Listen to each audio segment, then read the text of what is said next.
Bonjour à tous.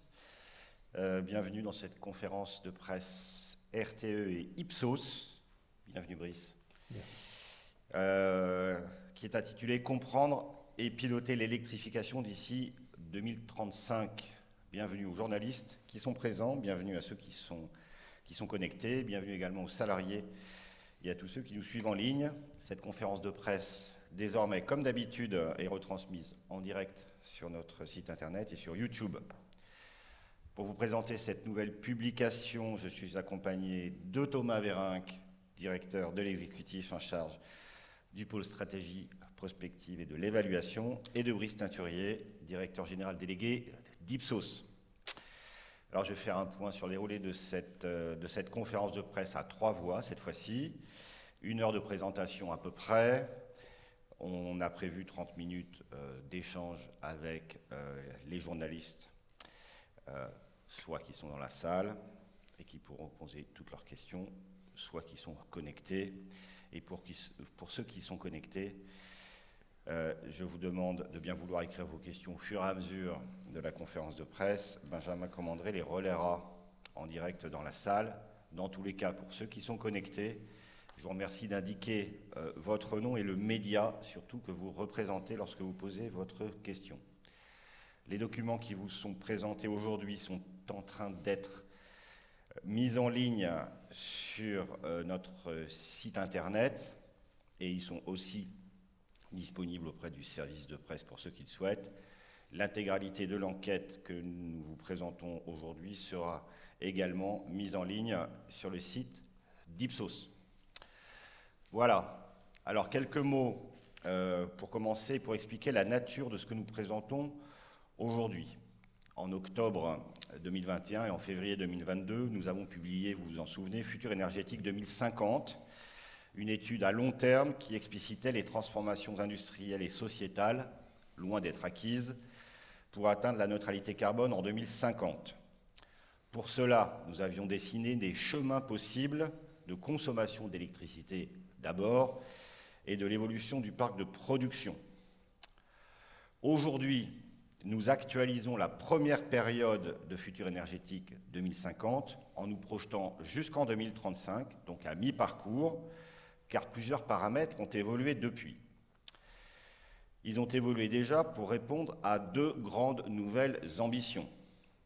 La première, c'est en matière de CO2, c'est le Fit for 55, qui date de 2022 et qui est plus exigeant en matière de réduction des émissions de gaz à effet de serre d'ici 2030 pour l'ensemble des pays de l'Union. Moins 55% d'émissions nettes contre moins 40% d'émissions brutes auparavant. Il faut donc une électrification plus rapide pour remplacer les énergies fossiles qui émettent des gaz à effet de serre. Et puis sur le plan géopolitique et sur le plan économique, dans le contexte de la guerre en Ukraine et de la montée des protectionnismes continentaux, il y a le souhait de gagner en souveraineté. Cela se traduit notamment en France par une forte volonté de relocaliser l'activité industrielle et en particulier celle de la transition énergétique. Ces nouvelles activités et la décarbonation de l'industrie consommeront davantage d'électricité demain. Et puis d'autres paramètres qui influencent le système électrique ont évolué. Le prix du gaz, qui influence le marché de l'électricité et donc les échanges d'énergie au sein de l'Union. Les travaux de planification écologique, qui sont en train de revoir à la baisse le potentiel biomasse disponible en France. Cela suppose donc d'envisager plus d'électricité et une trajectoire électrique qui se précise, notamment avec le discours du président de la République à Belfort. Pour cette actualisation des trajectoires de la première période des Futurs énergétiques 2050, nous avons lancé une concertation avec l'ensemble des parties prenantes et des acteurs économiques pour actualiser leurs visions et leurs besoins futurs. Thomas Vérinck en détaillera les enseignements. Et nous avons aussi écouté directement l'avis des Français d'aujourd'hui en lançant 2 grandes enquêtes avec Ipsos, Brice Teinturier et moi-même, nous vous en présenterons les principaux résultats et les analyses. L'ensemble de ces travaux nourrira le bilan prévisionnel qui se projettera à l'horizon 2035 et qui vous sera présenté et qui sera publié au mois de septembre prochain. Deux dernières précisions pour terminer ce premier cadrage. Ces deux démarches, la concertation du monde économique d'une part et l'enquête Ipsos auprès des ménages d'autre part, ces deux démarches, elles participent à une même finalité, celle de soumettre les hypothèses de notre exercice au débat et de les confronter à la réalité de la contre-expertise des parties prenantes d'une part, mais aussi à la réalité de l'opinion des Français. Alors pour les ménages, ces démarches, elles nous permettent d'apprécier la difficulté à réaliser les trajectoires de décarbonation, les efforts à fournir ou l'importance des changements à réaliser pour les atteindre. Et nous avons à cet égard toujours, vous savez que c'est notre pratique, une volonté de totale transparence et de robustesse dans ce que nous faisons. L'idée est bien de savoir d'où l'on part. Cela permet de caractériser un point zéro dans ces questions de changement du comportement des ménages. Voilà pour le cadrage.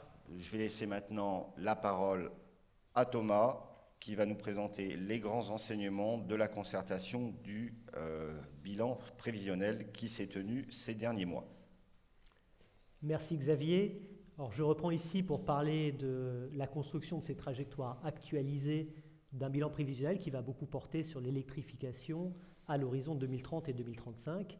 Alors, le bilan prévisionnel, nous le réactualisons tous les ans parce que c'est la loi et ça nous permet d'intégrer les informations les plus à jour sur le contexte macroéconomique, sur l'offre technologique qui évolue régulièrement ou sur les multiples textes de loi au niveau français ou au niveau européen sur la décarbonation et notamment la mise en œuvre du nouveau paquet Fit for 55. Alors comment fait-on ces trajectoires ? Eh bien, par le processus de concertation traditionnel dont Xavier a parlé. Il nous faut des hypothèses qui soient transparentes et robustes, donc on les confronte à une contre-expertise de toutes nos parties prenantes, les ONG, les énergéticiens, les associations professionnelles, les syndicats, les académiques, etc. Aujourd'hui, c'est un dispositif qui est bien rodé.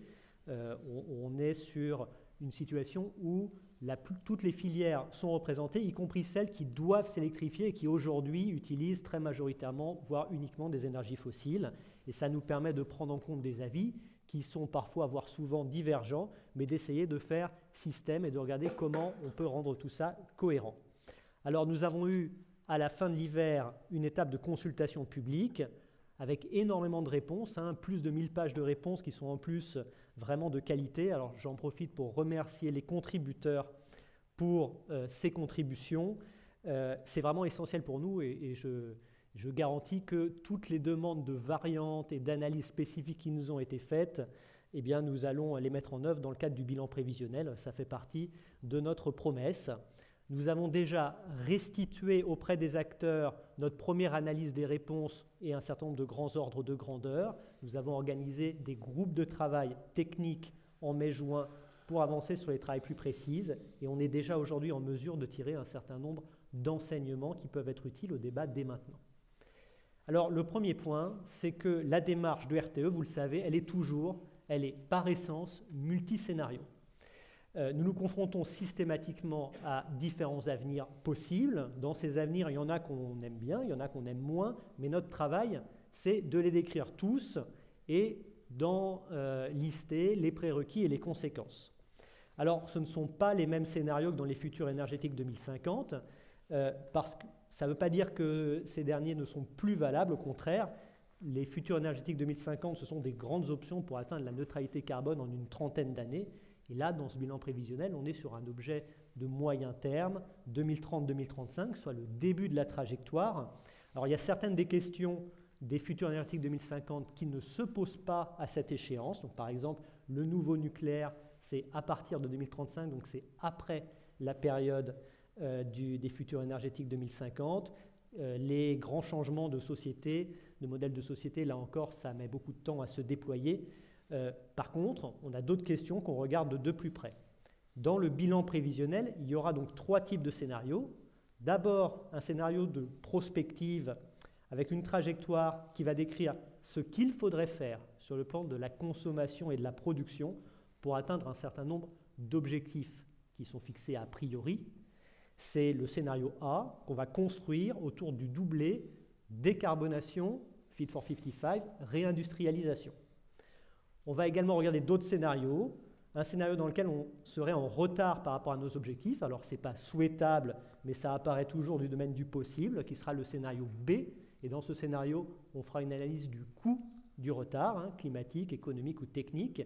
Et puis un scénario dans un monde plus contraint en termes de relations internationales, d'accès aux ressources, de conditions de financement, qui est le C, mondialisation contrariée. Et ça, c'était quelque chose que nous avions annoncé dans les futurs énergétiques 2050. Ça faisait partie de notre promesse. Et donc, ce scénario, on le regarde également en détail.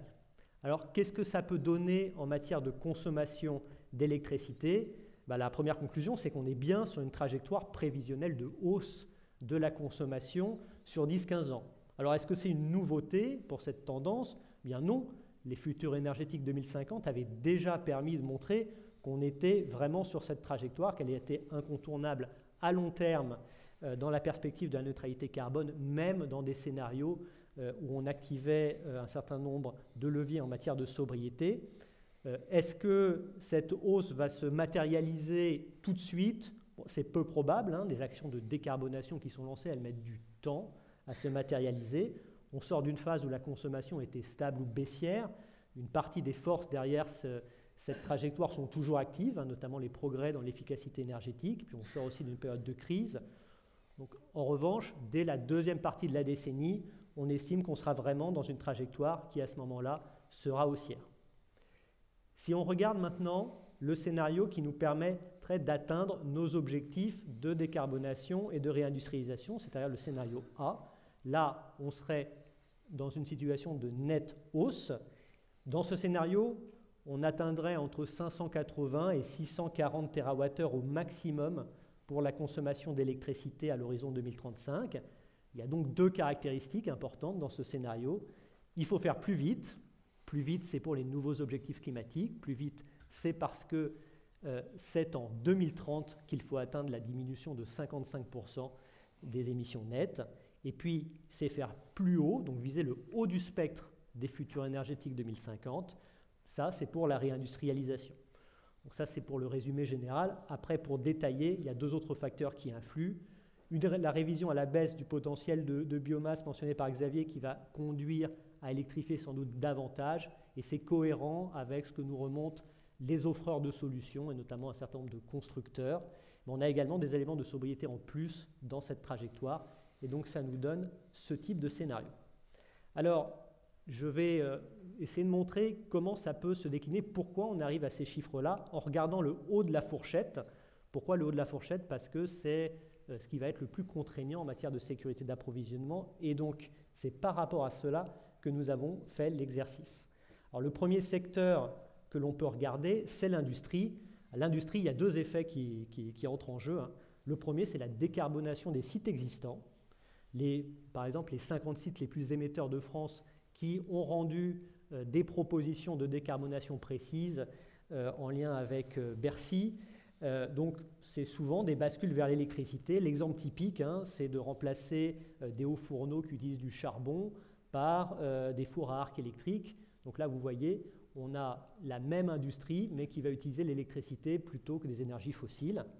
Puis il y a un deuxième effet sur l'industrie qui est la réindustrialisation ou la relocalisation.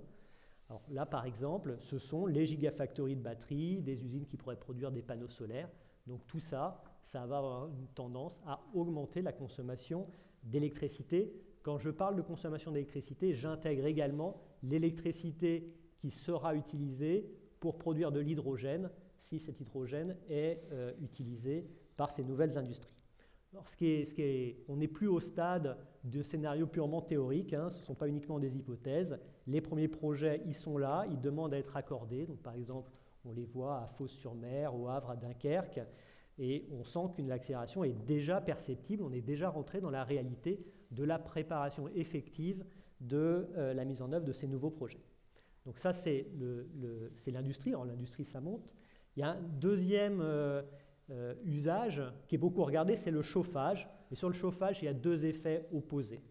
Il y a un effet baissier qui vient de la rénovation thermique et de la modernisation des installations de chauffage, également un petit peu du réchauffement climatique. Ça a tendance à faire baisser la consommation attendue du chauffage sur un horizon de 10-15 ans.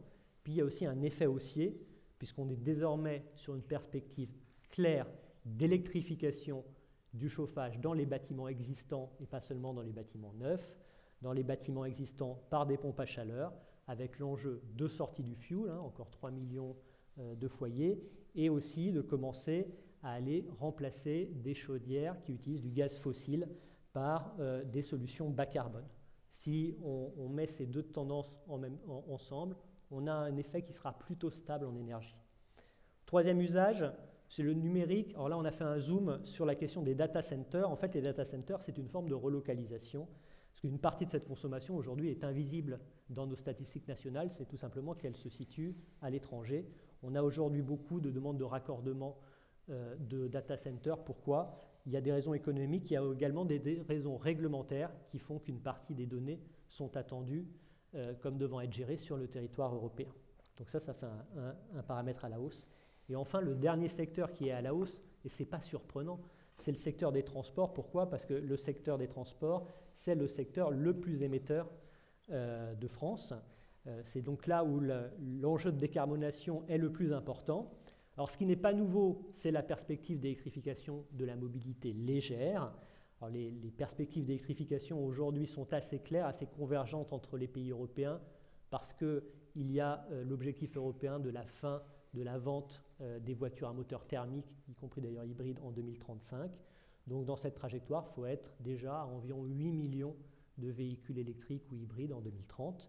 Donc ça, on l'avait déjà à peu près dans les futurs énergétiques 2050, on est juste dans l'ajustement. Ce qui est nouveau, c'est la mobilité lourde. Donc on parle des camions, du fret ferroviaire, des bateaux et même des avions de ligne. Jusqu'à présent, pour ce type d'activité, l'électricité, ce n'était pas le vecteur privilégié par les constructeurs qui se tournaient principalement vers les biocarburants. Aujourd'hui, ces secteurs, la première chose, c'est qu'ils ont des obligations réglementaires qui sont tirées du droit européen. Donc il faut qu'ils incorporent une partie de carburant vert à horizon 2030-2035. Et puis ils ont travaillé des stratégies de décarbonation, dont une partie d'entre elles repose sur l'électricité. Donc ça ne sera pas uniquement des biocarburants et de la biomasse, ça peut être de l'électricité. Ça conduit à une tendance plutôt haussière, en tout cas, qui se retrouve dans cette trajectoire. Donc voilà, vous voyez qu'on est sur une double transformation qui est attendue, et je pense que ce qui est intéressant, c'est qu'elle est à la fois industrielle, c'est à la fois vraiment une transformation de notre appareil productif, et elle est aussi dans la vie quotidienne, dans l'expérience concrète que chaque Français fera, parce que les pompes à chaleur, la voiture électrique sont des éléments très concrets pour nos concitoyens. Donc voilà où on en est sur ce qui conduit à faire augmenter la consommation. Alors il y a aussi un certain nombre de facteurs baissiers, et ces facteurs baissiers sont importants. Dans la famille des économies d'énergie, on distingue systématiquement deux catégories, l'efficacité et la sobriété. L'efficacité, c'est un levier très puissant de maîtrise de la consommation. Alors dans l'efficacité, on a la réduction des consommations unitaires des équipements. Ça, c'est les normes et le progrès technique, et ça dégage beaucoup de marge de manœuvre. Et puis, on a la rénovation des bâtiments, ce qui pose des questions de quantité et de qualité des gestes de rénovation. Ça, c'est un des piliers de notre stratégie de décarbonation. Vous le savez, on a une vision non naïve de ce phénomène, c'est-à-dire qu'on intègre l'effet rebond, mais par contre, ça a bien des effets à la baisse. Ça, c'est l'efficacité, ça peut valoir jusqu'à une centaine de térawattheures sur une dizaine d'années, donc c'est un levier très important. Et puis sur la sobriété, qui est un terme très large et sur lequel on reviendra avec Xavier et Brice tout à l'heure, finalement, si on veut vraiment schématiser, ça va de la sobriété des gestes simples, donc c'est le registre de la chasse au gaspillage, ce sont des modifications des habitudes et des pratiques quotidiennes sans changer le modèle de société, et ça peut produire des effets à court terme, presque immédiats, et ça on l'a vu cet hiver avec une baisse de 9%. Ces effets peuvent être pérennes s'il y a des nouvelles habitudes de consommation qui se concrétisent. Et puis, il y a un autre type de sobriété qui est celui qui ressemble plus au scénario sobriété des futurs énergétiques 2050 ou à certains scénarios de l'ADEME. Là, c'est un autre registre avec des actions collectives et individuelles qui s'emboîtent, mais qui impliquent des changements des modes de vie et même du modèle de société. C'est une sobriété qui doit s'organiser au niveau des collectivités, de l'État, des entreprises, des ménages, avec des solutions et des infrastructures. Ça peut produire des effets potentiellement plus importants, mais ça met plus de temps à se déployer comme type de mesure. Donc, à horizon de 10-15 ans, on voit entre 40 et 60 TWh de potentiel sur la sobriété. Donc, si je résume sur la consommation, une perspective d'augmentation qui est confirmée avec une hausse nette et anticipée si on veut réaliser le doublé climat-réindustrialisation profonde, et des leviers baissiers qui existent et qui ont toute leur place dans leur scénario et que l'on intégrera dans nos différentes trajectoires. Alors la question d'après, celle qu'on nous pose tout le temps, c'est est-ce qu'on est capable d'alimenter une consommation d'électricité haute? Et pour ça, on a fait l'exercice dans le cas en reprenant la trajectoire la plus haute. Comme ça, si on est capable d'alimenter elle, on est capable d'alimenter la totalité de nos trajectoires. Notre conclusion, c'est que c'est possible, mais il ne faut pas se cacher que c'est également un défi pour couvrir ce type de trajectoire. Alors qu'est-ce que ça implique? Sur les énergies renouvelables, éolien terrestre, éolien en mer, solaire, hydraulique, il faudrait atteindre à minima 250 TWh de production à l'horizon 2035, contre environ 120 aujourd'hui. Donc, pour y arriver, il faut accélérer le rythme de développement en s'alignant à minima sur les tendances qui sont déjà observées par le passé dans certains pays européens. On n'est pas obligé, pour avoir 250 TWh, d'être au niveau de l'Allemagne, mais il faut être sur une accélération par rapport aux trajectoires passées de la France. Ça revient à un doublement par rapport à aujourd'hui, et hors hydraulique, ça revient à multiplier par 3 la production en environ 12 ans. On pourrait même aller jusqu'à environ 300 TWh de production renouvelable par an. Là, pour atteindre ces volumes, il faut aller encore plus vite. Il faut s'approcher des meilleures pratiques européennes qui sont observées. Cela dit, ça reste quand même en dessous de ce qu'annoncent plusieurs pays pour respecter leurs objectifs européens, parce qu'en fait, tous les pays sont confrontés à la même problématique au même moment. L'Allemagne annonce de l'ordre de 40 TWh par an en plus, certains pays de l'ordre d'une vingtaine de TWh. Là, on n'est pas sur le haut de ce type de fourchette. Donc vous voyez, il y a deux façons de lire ces objectifs. On peut se dire que c'est une accélération, mais on peut également se dire que tous les pays veulent faire ce type de trajectoire, voire aller plus loin. Sur le nucléaire, on a retenu une hypothèse prudente, 350 TWh pour la production du parc nucléaire historique de deuxième génération, plus 10 TWh pour Flamanville 3, ça fait 360. Ça, c'est notre hypothèse de référence prudente. On pourrait augmenter ce productible, aller jusqu'à 400 TWh par an maximum. Ces chiffres, le parc nucléaire les a déjà atteints par le passé, voire les a dépassés, puisqu'il a pu aller jusqu'à 420 TWh. Donc on sera probablement entre 360 et 400 en rythme annuel. En tout cas, voilà les hypothèses que nous avons retenues sur la question du nucléaire. On voit qu'on a une question de temporalité et d'action. D'ici 2030, ce qui nous permet d'accélérer, ce sont les énergies renouvelables terrestres, l'éolien terrestre et le solaire. Ce qui peut produire des effets entre 2030 et 2035, c'est l'éolien en mer. Donc aujourd'hui, si on décide d'attribuer beaucoup de parcs dans les mois qui viennent ou dans les quelques années qui viennent, on peut tenir un objectif de 18 gigawatts en 2035, mais les mises en service auront lieu pour l'essentiel entre 2030 et 2035. Et puis au-delà de 2035, les décisions ou les orientations qui sont prises en ce moment par les pouvoirs publics sur le nouveau nucléaire produiront leurs effets, mais vous voyez qu'on a 3 tranches et 3 temporalités très différentes. Alors, est-ce qu'on peut boucler ces scénarios? La réponse, c'est oui. On a des besoins qui augmentent dans tous les secteurs d'un côté, et donc en fait, on est au stade où on a 4 leviers essentiels pour garantir l'équilibre. Ceux qui permettent de modérer la consommation d'électricité, c'est l'efficacité et c'est la sobriété. Ceux qui permettent d'augmenter le productible, c'est la maximisation de la production nucléaire du parc actuel et c'est l'accélération des renouvelables. Il faut les activer tous les 4. Est-ce qu'on peut encore faire des choix? Est-ce qu'il y a encore un espace pour les choix? Oui, il reste quelques degrés de liberté. En revanche, les degrés de liberté, ce sont des gradations, parce que renoncer à l'un de ces 4 leviers, c'est vraiment prendre un risque majeur sur l'atteinte de nos objectifs de décarbonation à court moyen terme, donc 2030-2035. Il y a donc peu de marge de manœuvre.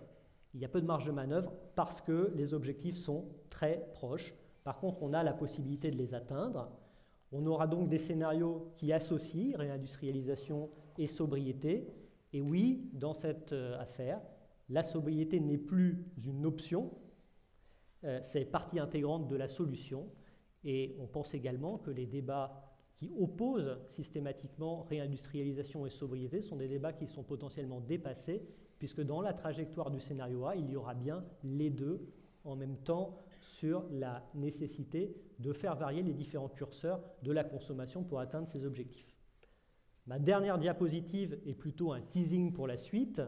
Je viens de vous livrer quelques premiers enseignements qui sont issus de l'analyse en énergie, qui permettent de donner des ordres de grandeur, mais le cœur du bilan prévisionnel, ce sont des analyses en puissance pour vérifier que heure par heure, on a bien l'équilibre entre production et consommation. On a 3 gros sujets devant nous. 1, la question du profil de consommation. On va regarder notamment la question du bâtiment et de la mobilité lourde. La question du bâtiment, elle ressort de manière considérable de notre consultation publique, avec beaucoup de demandes qui nous ont faites de la part des acteurs de regarder ce qui se passe quand on met beaucoup de pompes à chaleur. La deuxième point, c'est sur l'offre de production. On va notamment regarder les modes communs, parce qu'en fait, tous les pays européens vont faire à peu près la même chose.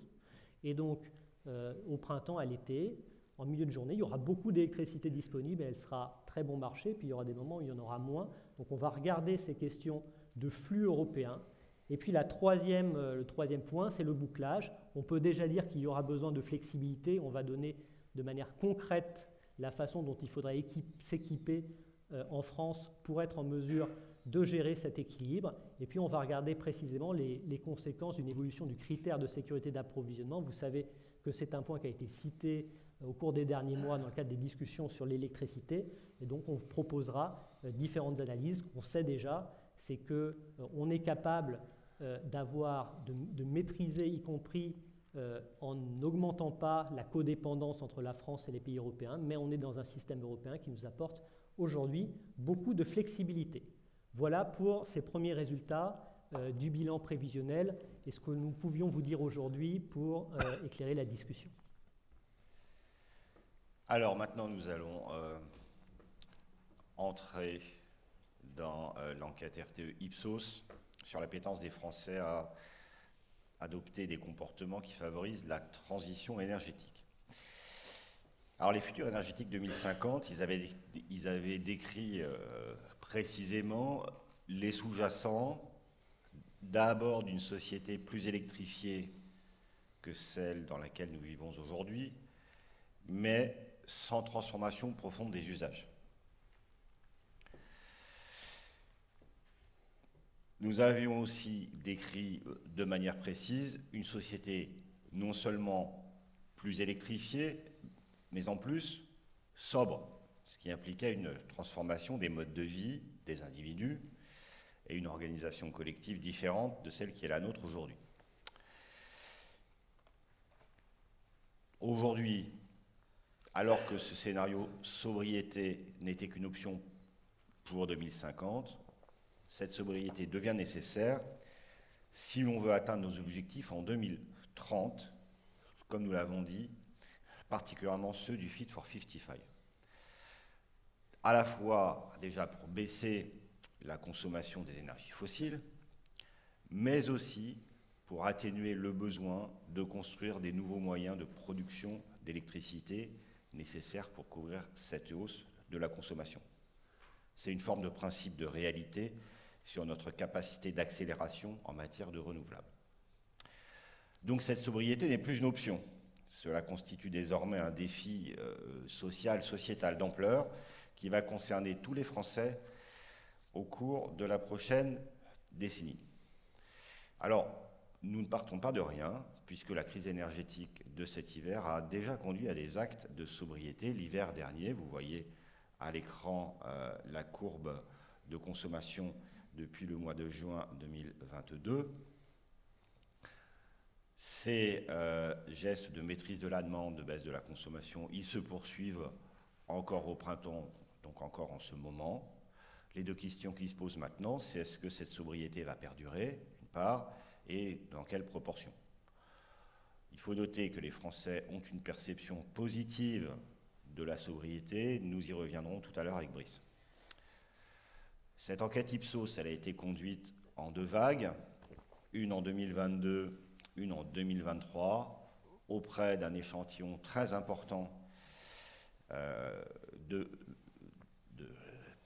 11 000 et 13 000 personnes, j'allais dire français, pardon, ce sont des personnes, entre 11 et 13 000 personnes sondées en une vague à la mi-2022 et une deuxième vague au printemps 2023. Ces 2 enquêtes sont composées de 120 questions au total. Elles ont porté sur 5 thèmes différents. Le premier, c'est l'opinion sur la transition énergétique et sur la transition climatique. Nous avons posé des questions sur se déplacer, sur habiter, sur produire de l'électricité. Et aussi, nous avons fait un zoom lors de la deuxième vague sur les actions qui ont été réalisées pendant l'hiver, justement pour bien apprécier les types de sobriété qui pourraient être prolongés dans les saisons suivantes. Avant d'entrer dans le détail des résultats, je veux méthodologiquement devant vous insister sur 2 points. Les résultats que nous vous présentons sont les opinions des Français d'aujourd'hui. Elles peuvent évidemment évoluer dans les années qui viennent, et donc il serait hasardeux de les projeter ou de les extrapoler en 2030 et en 2035. En revanche, il faut les considérer comme des faits, donc comme un entrant des politiques publiques et des actions devant conduire à la neutralité carbone. Voilà pour le cadre méthodologique. Alors l'enquête. Déjà, on peut dire que les Français sont conscients du changement climatique et des changements à venir dans les modes de vie et qu'ils ont un rapport à la question de la sobriété très positif. Et pour vous détailler cela, je laisse la parole à Brice Teinturier. Merci, bonjour à toutes et à tous. Je voudrais revenir sur quand même un point important à propos de cette étude, ses caractéristiques. C'est une étude comportementale tout autant, voire davantage, que d'opinion. Et c'est relativement rare sur ces sujets, et c'est pourtant absolument nécessaire. Donc on est sur des choses très concrètes, vous allez le voir, des comportements, des leviers et des freins. Et puis la taille de l'échantillon, je n'y reviens pas, Xavier l'a évoqué, qui permet vraiment d'avoir une solidité méthodologique et une profondeur d'analyse aussi tout à fait intéressante. Alors premier élément, oui, les Français sont aujourd'hui totalement conscients du changement climatique. Vous le voyez ici, on est à un niveau important, puisqu'il s'agit de 87% de Français qui considèrent que le changement climatique est une réalité, dont 56% qui en sont totalement convaincus. Il y a une légère baisse, malgré tout, par rapport à 2022, et cet effritement, on le constate aussi dans d'autres enquêtes. On a un observatoire mondial avec EDF qui s'appelle l'Obscope, où on constate le même phénomène. Pour 4 principales raisons, qu'est-ce qui se passe en termes d'effritement? Il y a 4 grands points qui interviennent. Très rapidement, la question du pouvoir d'achat, qui malgré tout exerce une pression très forte et invite un certain nombre d'individus à relativiser la réalité du réchauffement climatique. Une question aussi d'habitude. À force de voir des événements climatiques extrêmes, les Français s'y habituent, mais surtout ça dilue la question de la responsabilité humaine. Finalement, c'est la nature qui se déchaîne et qu'ils voient régulièrement se déchaîner. Donc là aussi, il y a un petit effritement qui est dû à ça. Troisième raison, un attachement à un certain nombre de modes de vie qui ne va pas dans le sens du changement pour le réchauffement climatique. Et puis enfin, il ne faut pas sous-estimer les difficultés de compréhension du mécanisme du réchauffement climatique. Ce n'est pas si simple que ça pour les Français. Et on voit très bien qu'entre ceux qui se déclarent très bien informés et les autres, eh bien, vous avez des différences de niveau sur l'appréciation de la réalité du changement climatique. Donc voilà, pour être parfaitement honnête, il y a donc un petit effritement, mais j'en reviens à la majeure. La majeure, c'est que massivement, les Français sont tout à fait convaincus qu'il y a bien un réchauffement climatique et qu'il est dû en plus à l'activité humaine. Deuxième élément aussi important, on peut être convaincu d'un phénomène et puis se dire finalement il n'est pas si grave que cela. Si, là vous le voyez très bien, vous avez 87% des Français qui sont inquiets, dont une part importante qui sont très inquiets. Oui, il y a un petit... qui sont très inquiets. Là aussi, même phénomène, un tout petit effritement par rapport à la dernière fois, mais globalement, on est bien sur un phénomène donc reconnu et qui inquiète nos concitoyens. Ça, c'est pour avoir le cadrage général sur le rapport au réchauffement climatique. Xavier ? Non ? Alors, on va juste faire une pause micro et je reprends la parole. Merci. Alors, on va poursuivre la présentation de ces résultats en les regroupant en 3 familles. La première famille, ce sont les sujets, les thèmes sur lesquels les Français semblent ouverts à des transformations nécessaires pour atteindre la neutralité carbone, notamment des changements d'équipement et des gestes de sobriété simples. Nous les avons placés à un niveau de difficulté 1, des changements qu'il faut envisager. Et pour le traduire plus simplement, les Français à cet égard nous disent, vu d'aujourd'hui, oui ou pourquoi pas dans certaines conditions. La deuxième famille qui apparaît en orange sur votre écran, elle concerne des transformations qui touchent plus aux habitudes et aux modes de vie qui sont envisagés par les Français, mais qui sont aujourd'hui perçus comme difficilement accessibles en l'état. C'est donc un niveau de difficulté 2, et pour le dire simplement, vu d'aujourd'hui, peut-être, éventuellement, mais toutes les conditions ne sont pas réunies. Et la troisième famille, ce sont certains changements des modèles de société envisagés aujourd'hui comme des leviers pour atteindre cette neutralité carbone, qui sont en net écart avec des aspirations ou avec les désirs des Français. Donc nous les avons classés au niveau de difficulté 3. Et pour le dire simplement, vu d'aujourd'hui, les Français nous disent plutôt non ou non. Voilà la manière dont nous articulons l'interprétation de ces 2 enquêtes gigantesques. Alors, dans la première famille, celle de niveau de difficulté 1, nous avons identifié 4 sujets favorables. La possibilité de pérenniser et de renforcer des actions de sobriété, j'en ai parlé tout à l'heure, l'électrification de la voiture individuelle, le remplacement des systèmes de chauffage et le développement des moyens de production bas carbone. Je parle du nucléaire et des renouvelables. Brice, je te laisse la parole. Alors sur le premier sujet, d'abord en préambule et sur le rapport à la sobriété, vous verrez dans l'enquête qu'on a testé un certain nombre d'opinions sur la sobriété, qui est un concept positif pour les Français. C'est important de le dire. La sobriété n'est pas reliée à quelque chose qui serait le signe d'un retour en arrière, d'un déclin. C'est quelque chose qui est valorisé. Plus précisément, quand on rentre maintenant, comme vous le voyez ici, sur un certain nombre de comportements, de regard sur un certain nombre de gestes, vous voyez que globalement, c'est pour ça qu'il y a du jeu, vous avez une proportion importante de Français qui nous disent que sur ces gestes, ils l'ont déjà fait, et une proportion non négligeable qui nous disent « j'ai commencé à le faire et je compte bien poursuivre et continuer dans cette direction », ou c'est ce qu'il y a en orange, « je ne l'ai pas encore fait, mais je compte le faire ». Et quand vous réunissez ces 2 dimensions, vous avez entre 15 et 25% d'individus qui, du coup, veulent travailler plus efficacement, en tous les cas pérenniser ou commencer un certain nombre de gestes liés à la sobriété énergétique. Alors ça peut être plus économe sur les consommations liées à l'éclairage. Bien entendu, il y a toujours une dimension aussi économique de pouvoir d'achat, mais peu importe les motivations. C'est aussi éteindre ces appareils en marche, réduire le chauffage du logement pendant la nuit.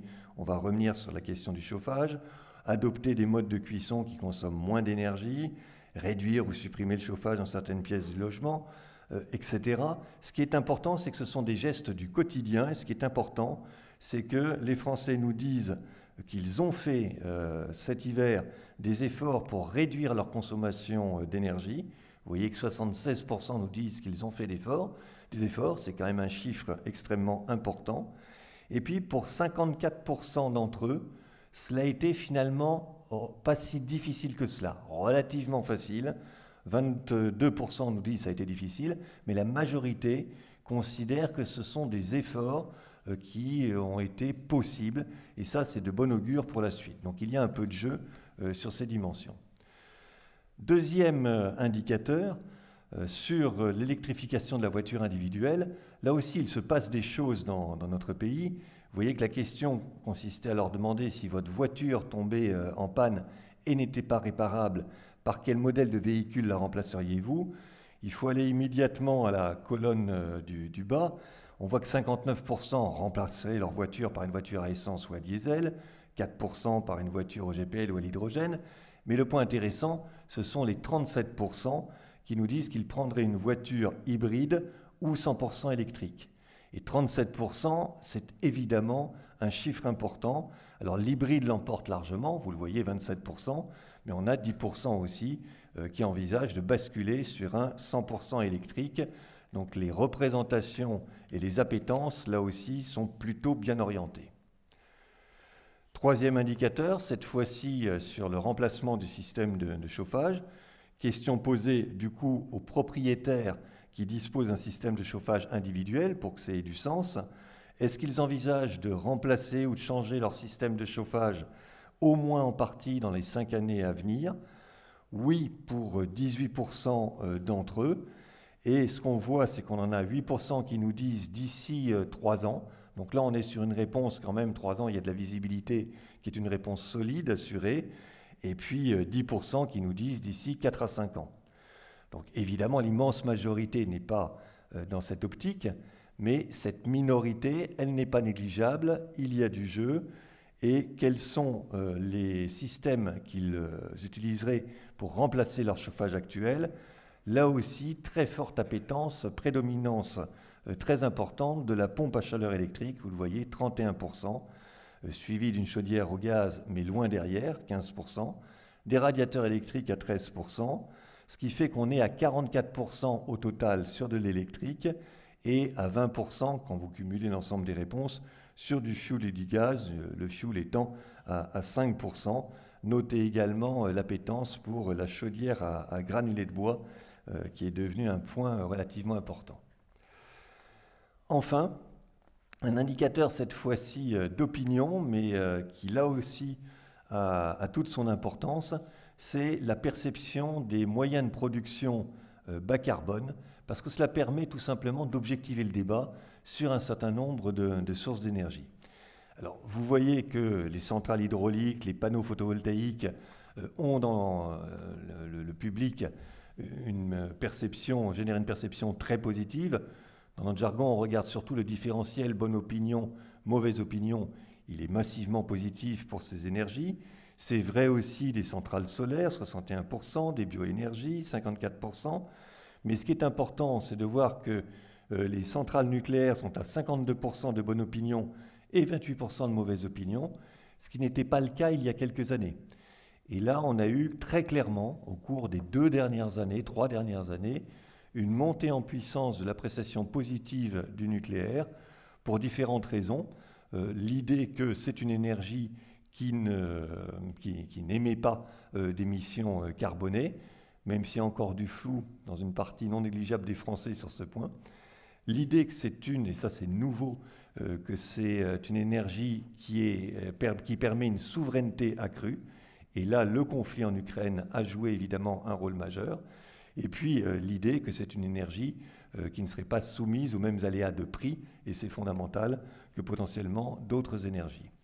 Donc le nucléaire dispose aujourd'hui d'une bonne appréciation, mais ce qui me paraît tout aussi important, c'est les ENR. Les éoliennes en mer, vous voyez qu'on est à 50% de bonne opinion et à 27% de mauvaise opinion. Donc on a une minorité qui n'est pas négligeable, qui a une mauvaise opinion des éoliennes. Enfin, la majeure reste majoritairement positive. Et puis les éoliennes sur Terre, là aussi, on est à 47% versus 34% de bonnes ou de mauvaises opinions. Cela veut dire que même s'il y a une minorité importante, un tiers, le fait majeur, c'est que vous avez une perception qui reste positive de ces éoliennes. Et sur les centrales thermiques, en revanche, c'est beaucoup plus équilibré. Donc globalement, on a une perception positive, et c'est important pour l'avenir, de toutes ces sources de production électrique, de production énergétique pour les Français. Alors, nous allons passer à la famille de difficulté 2, qui concerne, je l'ai dit tout à l'heure, les habitudes et les modes de vie. Et sur cette question des habitudes et des modes de vie, il y a plusieurs thématiques qui émergent. La réduction de l'usage de la voiture et le report modal, la réduction de la taille des véhicules individuels, la rénovation des bâtiments et la réduction de la taille des surfaces des logements. Sur ces thématiques, il existe des marges de manœuvre, vous le verrez, mais plus réduites. Et vous verrez que cela nécessite un accompagnement spécifique des ménages, sans aucun doute, pour changer ses modes de vie et ses habitudes. Je te repasse la parole pour nous parler de la réduction de l'usage de la voiture. Alors déjà, quelle est une première difficulté qui rend effectivement le fait qu'il y a un peu moins de jeu sur cette famille d'indicateurs ou de comportements possibles?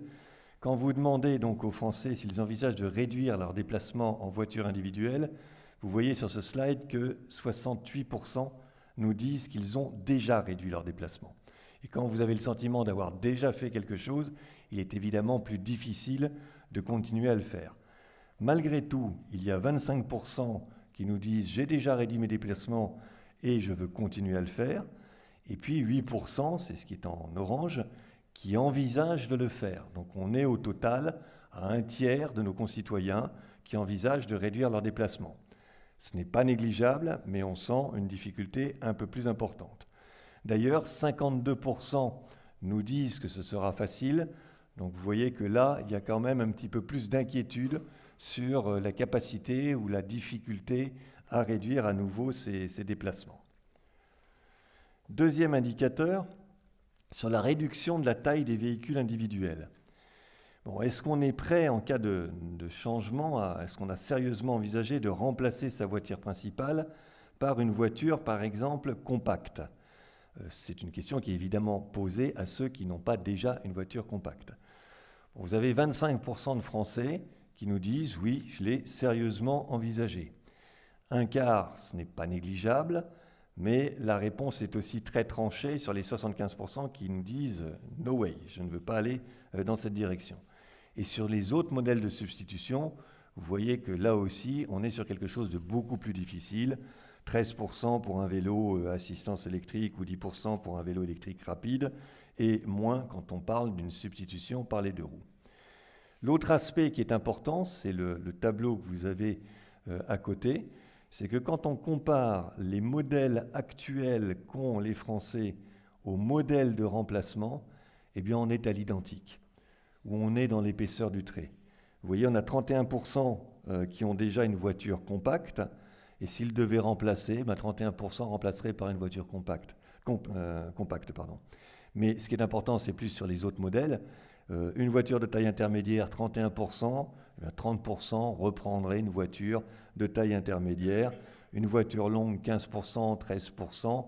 Donc il n'y a pas de changements radicaux dans le type du modèle, alors même qu'en termes de représentation, on voit aussi, vous vous en rendez compte dans l'enquête, que les gros véhicules sont beaucoup moins valorisés que des véhicules plus compacts ou plus légers.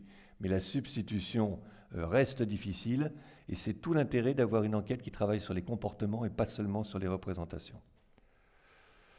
Autre indicateur, cette fois-ci dans la rénovation des bâtiments, donc on pose aux propriétaires, quand on leur demande sur toute une série de choses que vous voyez là, les revêtements des sols et des murs, le remplacement de toute ou partie des ouvertures, l'isolation de la toiture, l'isolation des murs, s'ils prévoient de réaliser des travaux soit d'isolation, soit dans 3 ans, soit dans 4 ou 5 ans, On a 27% au total, c'est un total logique où on raisonne pas simplement en nombre de citations sur les différentes dimensions, mais en nombre d'individus qui sont prêts à le faire. Donc 27% qui prévoient de réaliser les travaux d'isolation dans les 3 années à venir, et 48%, si on est un petit peu plus optimiste, dans les 5 années à venir. Là encore, ce n'est pas négligeable, donc on est dans la deuxième famille, mais on voit bien qu'on a des difficultés qui peuvent être importantes. Et parmi ces difficultés, c'est l'autre indicateur que vous avez sous les yeux, quelles sont les raisons qui freinent dans le projet de réaliser les travaux d'isolation? Massivement, la question économique. C'est cette question qui prédomine. 45%, vous n'avez pas suffisamment d'argent pour investir dans ce genre de travaux. Et puis, l'idée aussi qu'on n'est pas forcément éligible aux aides financières qui existent pour réaliser ces travaux. Donc, les deux cumulés vous mettent à un niveau extrêmement élevé de freins dus à des considérations qui sont économiques. Après, on peut avoir d'autres éléments, et là, il y a potentiellement aussi un peu plus de jeux qui interviennent. Par exemple, la complexité. Il vous semble trop complexe de savoir réellement vers quelle solution vous tournez. Là, on peut se dire qu'on peut accompagner davantage ces propriétaires pour faire baisser ce niveau de complexité perçu. Vous ne sauriez pas à qui vous adresser, le sentiment d'être perdu aussi. On peut probablement améliorer les choses, ou cela demande trop de temps et d'organisation avec plus de rationalisation. Peut-être que là également, on peut améliorer les choses. En tous les cas, 94% citent des freins économiques, c'est majeur et c'est, j'y reviendrai, très souvent le cas sur toute une série d'indicateurs. Réduction maintenant de la taille des surfaces. Là aussi, on mesure pourquoi ces indicateurs sont dans la deuxième famille.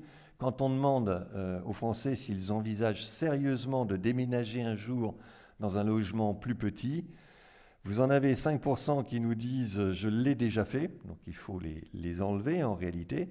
Et puis 7% qui envisagent de le faire à court terme, 7% à plus moyen terme, donc on est là à 14%.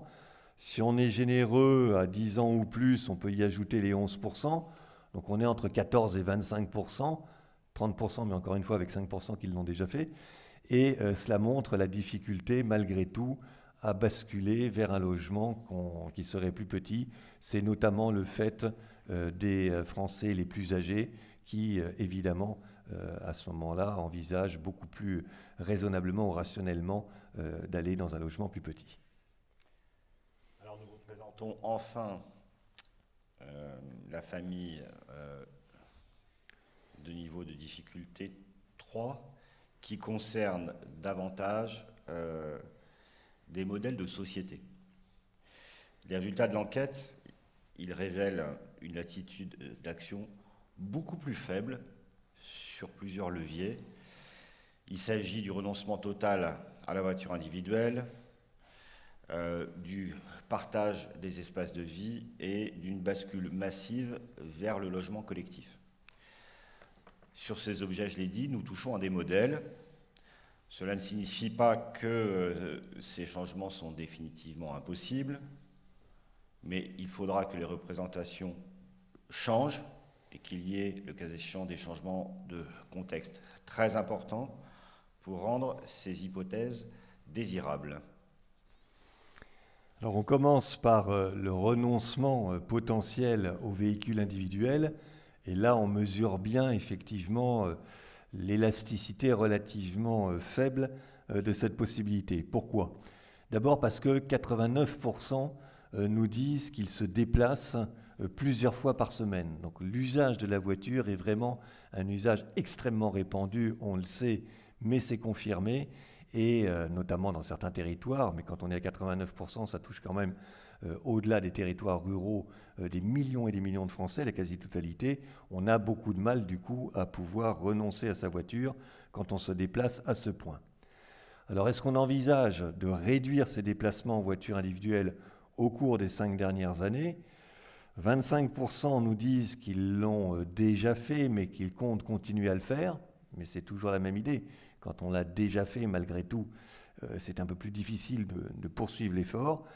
Et puis 8% envisagent sérieusement de le faire dans les années à venir. Donc il y a un petit peu de jeu, mais sincèrement, vous voyez à quel point il est quand même réduit. Un monde sans voiture est un monde impossible, et un monde où on réduit ses déplacements est un monde quand même extrêmement difficile. De fait, 88% nous disent qu'ils remplaceraient leur voiture si demain leur voiture tombait en panne, et les 2 tiers nous disent « je le fais immédiatement ». Quand on connaît le coût de la voiture et les difficultés d'une partie importante de la population en matière de pouvoir d'achat, ça montre à quel point cet objet reste fondamentalement important pour les Français. Deuxième grand poste, le logement. Est-ce que les Français sont potentiellement prêts à basculer vers du logement collectif? Mais écoutez, là aussi, les réponses sont particulièrement intéressantes puisque 61% de ceux qui vivent dans un logement collectif souhaiteraient aller dans une maison individuelle, et inversement, ceux qui vivent dans une maison individuelle ne sont que 14% à vouloir aller dans un logement collectif. Et donc là, on a une confrontation entre ce qu'il faudrait faire et le désir profond des Français qui est extrêmement forte. Vraiment, les 2 projets sont orthogonaux. Enfin, en termes de partage des espaces de vie, là aussi, vous n'avez pas énormément de jeux. On pourrait se dire assez naïvement que partager un parking, ça devrait séduire potentiellement de très nombreux Français qui en ont l'usage. En réalité, il n'y en a que 18% qui nous disent « cela m'intéresserait beaucoup ». Alors oui, on peut toujours y ajouter 37% qui pourraient l'envisager, mais ça montre que ce n'est pas une évidence. Et puis quand vous voyez les autres espaces, jardin, cave, grenier, buanderie, le jeu est très faible, on est plutôt à 8%, 10% de Français qui nous disent « j'ai cet espace-là et je serai prêt éventuellement et sérieusement à le partager ». Alors pourquoi ? Prioritairement parce qu'on veut garder son intimité. C'est la première des réponses, 63% qui est donnée. On peut y ajouter d'ailleurs les 21% qui nous disent « je n'ai pas envie de devoir parler ou de devoir sympathiser avec des gens que je ne connais pas », qui est un mélange de défiance à l'égard de l'autre et puis également un désir de conserver son intimité. La deuxième raison, vous la voyez aussi, c'est la défiance à l'égard de l'autre. Vous ne faites pas facilement confiance aux inconnus. Je rappelle souvent que dans notre pays, ce qui est une véritable singularité, quand vous interrogez les Français sur leur rapport à l'autre, en leur demandant, quand vous rencontrez quelqu'un que vous ne connaissez pas, est-ce que vous vous dites on peut lui faire confiance ou on n'est jamais trop prudent? On est entre 75% et 78% de Français qui nous disent on n'est jamais trop prudent. Question au niveau de résultat que nous n'avons absolument pas à ce point dans tous les autres pays de la planète. Donc il y a une défiance et il y a aussi un désir de conserver son intimité qui va à l'encontre de cette idée de partage des différents espaces. Et puis enfin, un certain nombre d'enseignements transversaux qu'on retrouve sur de très nombreuses questions. Le premier, c'est quand même une incertitude sur les gains nets qui pourraient être associés au télétravail. On va y revenir avec quelques exemples, et tout de suite. Et notamment le fait que, oui, 42% des actifs nous disent qu'ils télétravaillent, 26% qu'ils télétravaillent régulièrement. Donc ça, c'est une réalité qui est indéniable. Mais qu'est-ce qu'il se passe? Cette réalité, elle s'accompagne de 2 autres phénomènes. Le fait que leur activité soit télétravaillable les conduit à déménager pour un logement plus grand, et la proportion là est de 26%, soit qu'ils l'ont déjà fait, soit qu'ils vont le faire. Logement plus grand signifiant chauffage du coup plus important, donc il peut y avoir une perte. Et puis le fait de pouvoir télétravailler les conduit aussi à habiter plus loin que leur travail. Et il y a quand même une partie de déplacement qui vient à ce moment-là s'ajouter, s'additionner, dans une proportion qui n'est pas totalement négligeable, 24%, ce qui fait qu'entre les gains et les pertes occasionnées, il est très difficile de trancher, et le télétravail, en tous les cas, pourrait être une fausse bonne idée, ou à minima n'est pas l'alpha et l'oméga qui va permettre de progresser substantiellement sur la question de la transition énergétique et de la décarbonation de l'économie. Deuxième indicateur très important, qui est vraiment transverse à toutes les questions, c'est la question du pouvoir d'achat. Elle est centrale dans les préoccupations des Français et vous l'avez vu sur une des questions, mais on aurait pu multiplier les exemples, vous les trouverez dans notre rapport. À chaque fois qu'on évoque les freins, quel que soit le sujet, le frein du pouvoir d'achat, la question économique arrive très nettement en tête des freins à lever si on voulait vraiment faciliter les bascules. Donc là, il y a un sujet extrêmement important et qui n'est pas tranché. Et puis tout cela nous montre quoi? Que l'important est de trouver des solutions très concrètes pour justement traiter ces freins à certaines transformations. Vous l'avez vu dans les 3 familles de comportements et les niveaux de difficulté qui peuvent intervenir. Si on ne traite pas concrètement ce qui bloque les Français, eh bien on n'y arrivera pas. La prise de conscience, encore une fois, elle est là. Souvenez-vous des tout premiers slides. Donc l'enjeu, c'est véritablement d'avoir des solutions extrêmement concrètes à leurs préoccupations. Et enfin, c'est pour la fin. Il y a une appétence des Français pour les actions en faveur de la transition qui n'a pas évolué depuis l'année dernière. Là, ce sont des questions que nous avions posées dans la première édition de l'enquête et que nous avons reposées et qui montrent qu'on a une relative stabilité sur l'enjeu de la transition elle-même. Voilà, merci de votre attention. Merci beaucoup, Brice.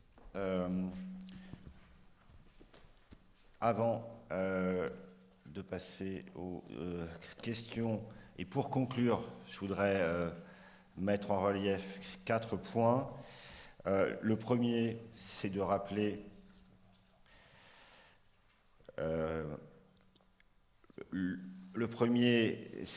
que les Français... Pardon, il y a un petit problème de slide. Voilà. Est-ce qu'on peut mettre la slide question? Le premier... Non, c'est pas bon, merci. Le premier, c'est de rappeler que, on vous l'a dit presque en introduction avec Brice, que les Français sont conscients du changement climatique. Ils savent que des changements des modes de vie sont nécessaires et ils ont déjà agi, on l'a vu, pour que, quand cela a été nécessaire, je pense à cet hiver, ils ont même agi massivement. L'enjeu collectif, c'est maintenant que ça perdure. Le deuxième point, et tu viens de le dire, c'est qu'il a parlé clairement que les Français ne perçoivent pas ou peu de leviers ou de solutions qui seraient opérationnelles ou qui seraient à leur disposition pour pouvoir changer de manière effective et rapide leur mode de vie dans des proportions qui seraient compatibles avec les ambitions de la neutralité carbone.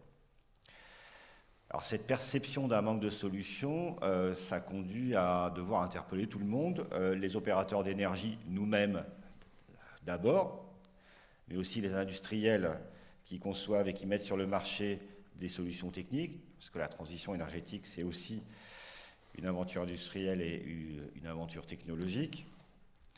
Ça interpelle toutes les entreprises d'ailleurs, mais aussi les acteurs de la ville et de l'urbain, par exemple, qui doivent aussi rendre les représentations qui tendent à la neutralité carbone plus désirables. Et enfin, ça vient interpeller les pouvoirs publics, bien évidemment, qui conçoivent les politiques publiques, mais à toutes les échelles, de l'échelle européenne à l'échelle de la commune. La troisième remarque, c'est que les contrastes, vous le verrez dans l'enquête, dans les résultats qui sont détaillés, les contrastes de certaines réponses en fonction des classes de revenus et en fonction des lieux de résidence, très grandes villes, villes moyennes, rurales, montrent que l'enjeu de solutions qui seraient adaptées aux situations de chacun et qui seraient perçues comme justes, c'est vraiment une des premières clés de réussite. Et enfin, on en a parlé, mais je voulais revenir dessus, il y a certains objets qui sont quasi culturels, comme le désir pour la voiture ou celui de la maison individuelle, et qui sont constitutifs finalement d'un modèle de société et qu'il faut qu'on intègre comme un fait et comme une donnée d'entrée pour le pilotage de la transition énergétique. Voilà ce que nous voulions vous dire. On va vous donner rendez-vous au mois de septembre pour la publication du bilan prévisionnel qui va consolider les travaux qu'on a présentés ce matin en matière de trajectoire de consommation qui projettera d'autre part des mix de production qui sont nécessaires pour garantir la sécurité d'approvisionnement et qui, bien évidemment, établira le coût complet de l'ensemble de ces scénarios. Merci de votre attention. Nous sommes prêts désormais à ouvrir la session de questions et bien évidemment de réponses. Alors pour ceux qui sont présents dans la salle, vous pouvez lever la main, on vous donnera un micro. On va peut-être prendre des questions dans l'ordre de la conférence, en commençant par les questions sur la production. Une première question de Muriel Bozeli, de Montel News. Vous dites que l'éolien terrestre sera le seul levier avec le solaire pour augmenter les capacités électriques d'ici 2030. Or, dans son discours de Belfort, Emmanuel Macron a annoncé une révision à la baisse massive des objectifs de cette énergie. Quel objectif la France doit-elle fixer à l'horizon 2030-2035 selon vous? Alors, si vous permettez, je vais prendre cette question. Dans le discours du président de la République à Belfort, il n'a pas été question de revoir à la baisse des objectifs d'énergie renouvelable. Il y a eu une trajectoire de consommation qui a été fixée et des volumes proportionnés à la fois de nucléaire et d'énergie renouvelable. Ce que nous avons dit, nous, aujourd'hui, c'est que ces objectifs de 2050, ils existent, mais que nous sommes dans une phase d'accélération et que nous avons un enjeu, un jalon à passer, c'est celui du Fit for 55 en 2030. Et ça impose une électrification qui est accélérée. Et finalement, qu'est-ce qu'on peut installer comme nouvel appareil de production d'ici 2030 ? Eh bien, c'est du solaire et c'est de l'éolien terrestre. L'éolien offshore, si on le décide aujourd'hui, il rentrera en service en 2030, 2031, 2032, mais pas avant 2030. Donc il ne s'agit pas de remettre en cause une quelconque projection à 2050, ni des volumes d'énergie renouvelable à 2050. Il s'agit de dire qu'à l'intérieur de ces volumes, il y a une forme d'urgence à en déployer certains le plus vite possible. Et certains, c'est ceux qui sont faisables dans des délais courts. Et ceux qui sont faisables dans des délais courts, c'est du photovoltaïque d'une part et c'est de l'éolien terrestre d'autre part. C'est la raison pour laquelle Thomas, dans un petit schéma, vous a présenté plusieurs séquences. Accélération du photovoltaïque et de l'éolien terrestre avant 2030, accélération de l'offshore entre 2030 et 2035, et après, l'enjeu, c'est de déployer du nouveau nucléaire le plus vite possible à partir de 2035.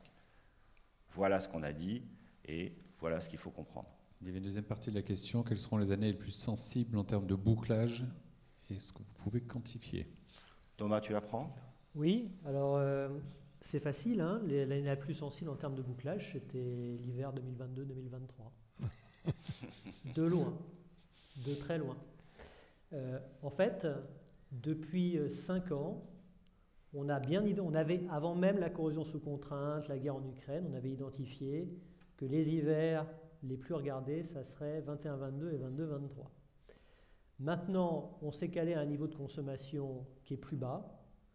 On ne pense pas, et je l'ai dit tout à l'heure, que la consommation d'électricité, même si pour atteindre nos objectifs, elle doit augmenter, ça va prendre du temps à se matérialiser pour qu'on commence à avoir des augmentations significatives. Donc on va être, sur les prochaines années, en théorie, sur une situation qui est plus favorable que les années récentes. Après, l'analyse détaillée avec les chiffres de probabilité, ce sera pour le mois de septembre.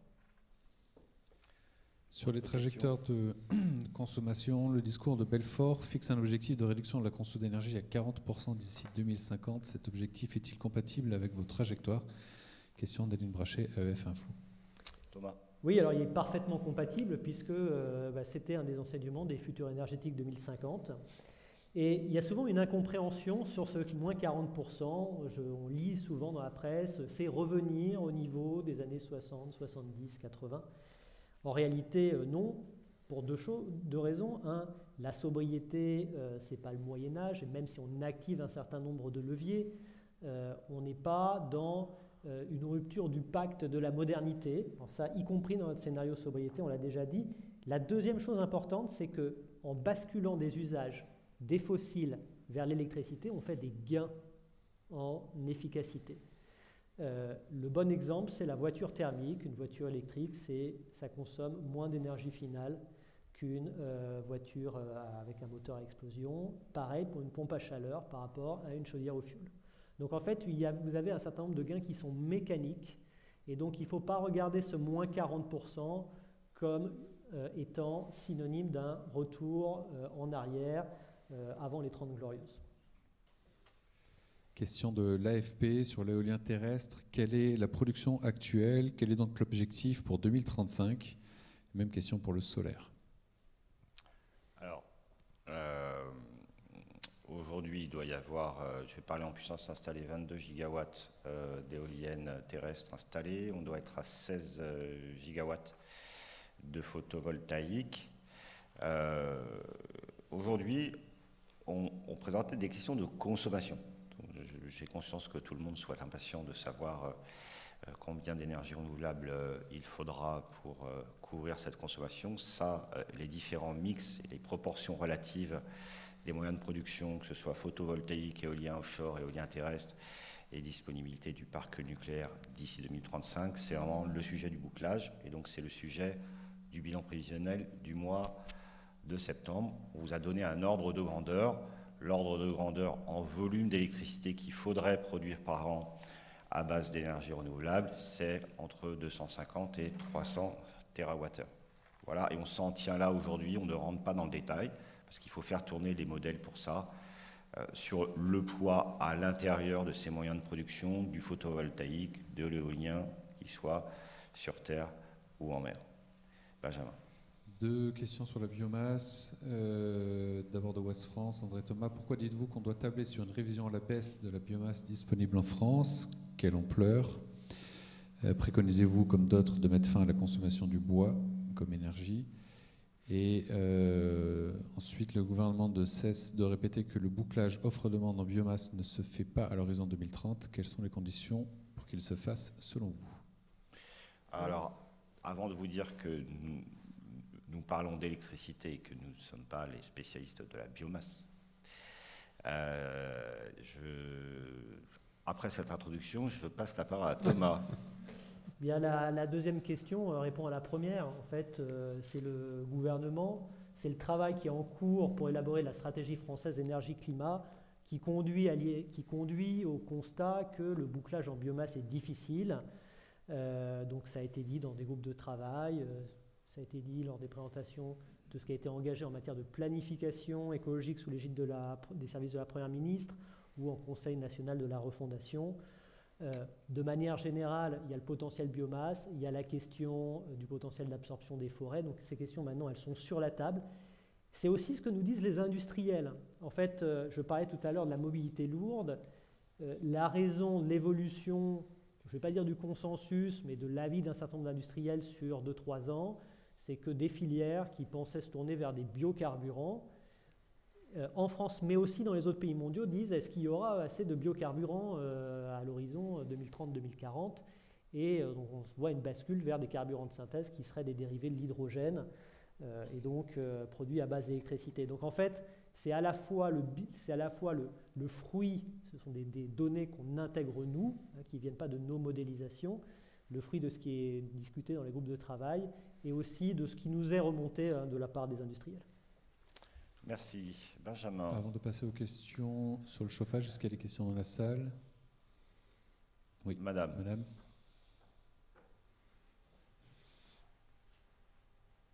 Oui, bonjour, Fanny Guibert, 60 millions de consommateurs. Alors c'est qu'à moitié du chauffage, mais c'est un peu plus large. Vous avez dit les Français sont conscients du changement climatique, ils ont déjà agi massivement. L'enjeu est que cela perdure. Pour vous, comment cela peut perdurer et comment éventuellement vous voyez notamment ces efforts à partir de la rentrée prochaine? Est-ce que vous allez nous ressortir l'éco-watt, etc. Parce qu'on peut aussi imaginer qu'il y ait, notamment avec la baisse du prix du gaz ou des choses comme ça, une moindre dramatisation autour de tous ces gestes et donc un relâchement. Et qu'est-ce qui pourrait être vraiment efficace selon vous, selon RTE, pour que cela perdure? Merci. Je crois que sur la capacité à perdurer ou à faire perdurer ces gestes, c'est tout l'objet de ce que nous avons présenté. C'est-à-dire qu'il y a un certain nombre de gestes qu'il est relativement faciles de pousser, d'autres plus difficiles et d'autres, je ne veux pas dire impossibles, mais où les marges de manœuvre sont extrêmement réduites. Il n'y a pas un geste ou un élément. Maintenant, on a deux logiques, encore une fois, très, très importantes, qui jouent énormément. C'est la logique du pouvoir d'achat. Celle-là, elle est transversale. Donc, qu'est-ce qui pourrait permettre aux Français d'aller plus loin ou de maintenir les efforts faits? Des aides financières, en tous les cas des leviers économiques, incontestablement, ça joue. Ou un effet prix. On a vu aussi qu'en fonction de la hausse du coût de l'énergie, eh bien, les Français, du coup, se restreignaient davantage, notamment sur le chauffage ou ce genre de choses. Donc, j'en reviens toujours à cet élément déterminant, le levier économique. Alors, je vais compléter la réponse de Brice parce que vous interpelliez aussi RTE. Vous verrez dans l'enquête qu'on a demandé aux Français comment ils avaient reçu les campagnes de communication cet hiver, comment ils avaient compris les messages. Et de ce point de vue, les résultats, Brice, sont bons. C'est-à-dire, en fait, les campagnes de communication, la manière dont on a parlé de la sobriété dans les médias était très entendue. Ça concerne toutes les campagnes qui ont été faites à partir du mois d'octobre. Donc ça, c'est bon signe, ça veut dire que ça fonctionne. S'il est vrai, comme le disait Brice, que l'essentiel de Français ont fait des gestes d'économie d'énergie pour des raisons économiques, il y en a aussi une trentaine de pourcents qui l'ont fait par civisme. Voilà. Et ces pourcentages, ça va nous permettre d'apprécier la manière dont les gestes qui ont été déjà faits cet hiver, ils sont prolongeables, et puis d'aller chercher du jeu, des marges sur ce qui reste à aller conquérir sur cette question de la sobriété. Et pour finir ma réponse, est-ce qu'EcoWatt fonctionnera toujours l'hiver prochain? La réponse est oui. Et est-ce qu'on en parlera toujours l'hiver prochain? La réponse est encore oui. Je vous propose qu'on passe aux questions sur le chauffage. Alors pour commencer, selon vos prévisions, quelle puissance à la pointe sera nécessaire en 2030 compte tenu de l'électrification du chauffage, des logements et du parc électrique? Est-ce compatible avec les trajectoires de sortie du gaz et fuel annoncées? Jérémy Vossner au point. Thomas, c'est pour toi, je pense. Oui, alors je vais répondre à celle-là et puis à une autre que j'ai vu passer sur le chauffage en même temps. Donc aujourd'hui, c'est quoi l'état des lieux sur le chauffage? Il y a 3 millions environ de logements où il y a des chaudières au fioul. Il y a plus de 12 millions de chaudières au gaz. Donc ce qui est dominant dans le chauffage aujourd'hui, ce sont les énergies fossiles. Et quoi qu'il arrive, on ne fait pas moins 55% net sans faire des changements de chauffage dans les bâtiments, que ce soit les logements ou les surfaces tertiaires. Et ça, tout le monde le sait. Donc qu'est-ce que c'est faire du bas carbone? C'est faire de l'électricité, du bois, du raccordement à des réseaux de chaleur urbains.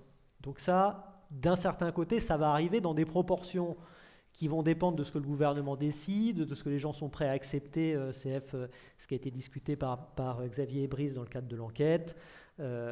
Mais ce mouvement-là, il va avoir lieu dans des proportions qui seront différentes sur nos scénarios, et différentes dans la réalité, mais qu'on va regarder. La question de savoir si ça conduit à des bénéfices en termes de CO2, la réponse, elle est clairement oui, dès lors qu'on développe le potentiel de production d'électricité décarbonée. Et là, il n'y a pas de doute, c'était déjà une des conclusions de notre étude avec l'ADEME en décembre 2020. Donc en fait, la question, ce n'est pas de savoir si ça conduit à des gains en matière de CO2. Oui, la question, c'est de savoir techniquement si on est capable de faire cette trajectoire. Et donc, effectivement, il y a une question, il y a un point de vigilance sur la pointe. Et là, c'est, je dirais, en volume, une des grandes questions qui ressort de notre consultation publique. Et donc, on va faire les analyses sur la pointe. Cela dit, en fait, la pointe électrique, elle n'existe pas indépendamment du reste. Ce qui compte pour nous, ce n'est pas de savoir quelle est la pointe liée au chauffage, c'est quelle est la pointe qui est liée au chauffage, à la mobilité lourde, à la mobilité légère. Et est-ce qu'on est capable de mettre en face une capacité de production et de la mettre en place au bon moment.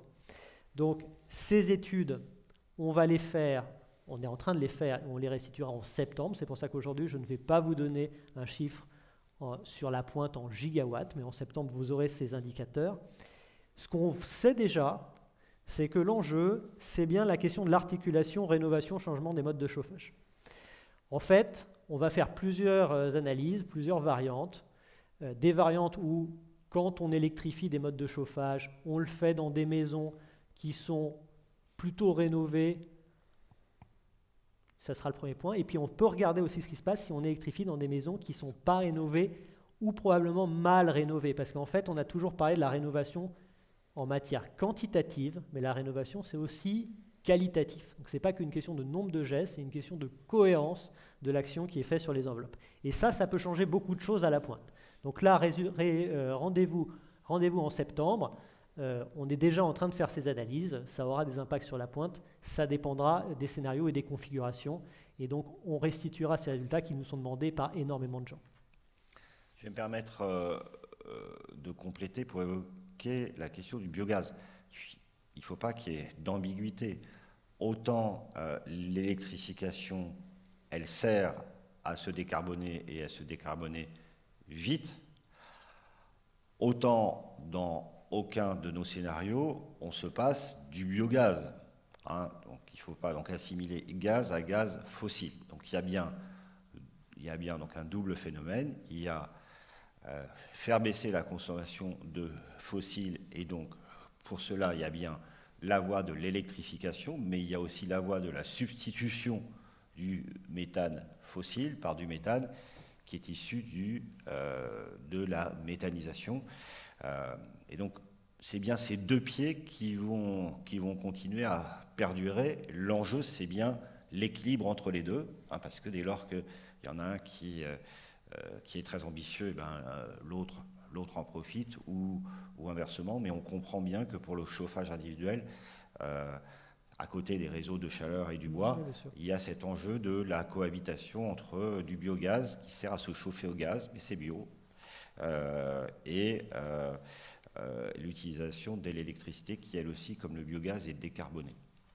Voilà, pour que la réponse soit complète, afin de ne pas oublier cette question de l'utilisation du biogaz dans les bâtiments qui reste absolument structurante et, je pense, prometteuse. Est-ce qu'il y a des questions dans la salle? Monsieur. Oui, monsieur. On va vous donner un micro.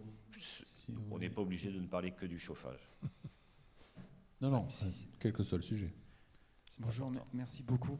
Je voulais savoir si dans vos différents scénarios, notamment sur la partie numérique et le fait qu'il y ait plus grande consommation numérique, vous intégriez l'augmentation liée au cloud, certes d'une part, mais également de l'intelligence artificielle, où on entend beaucoup parler en ce moment et on va certainement aller vers des consommations de plus en plus fortes. Je voulais savoir si ça s'était pris en compte, premièrement. Deuxièmement, est-ce que vous aviez la répartition dans la consommation entre le numérique, le transport, le chauffage? Vous aviez donné des ordres de grandeur de consommation supplémentaires. Est-ce que vous avez une répartition de ces 4 grandes catégories? Et enfin, est-ce que vous auriez une fourchette de coûts liée à ce surplus de consommation qu'il faudrait adresser?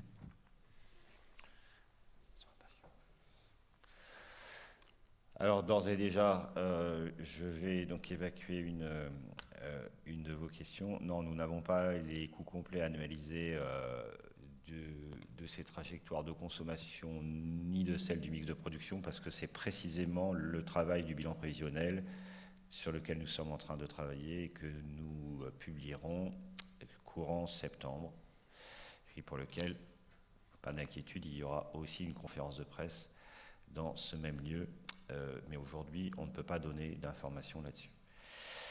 Sur la question du numérique, la manière dont a été prise en compte les besoins, dont ont été pris en compte les besoins pour le numérique autour des data centers.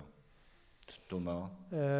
Oui. Alors, dans ce qu'on a étudié sur les data centers, il y a des hypothèses d'augmentation de l'activité liées de manière générale à tous les usages du numérique, dont l'intelligence artificielle. En revanche, c'est quand même difficile à quantifier.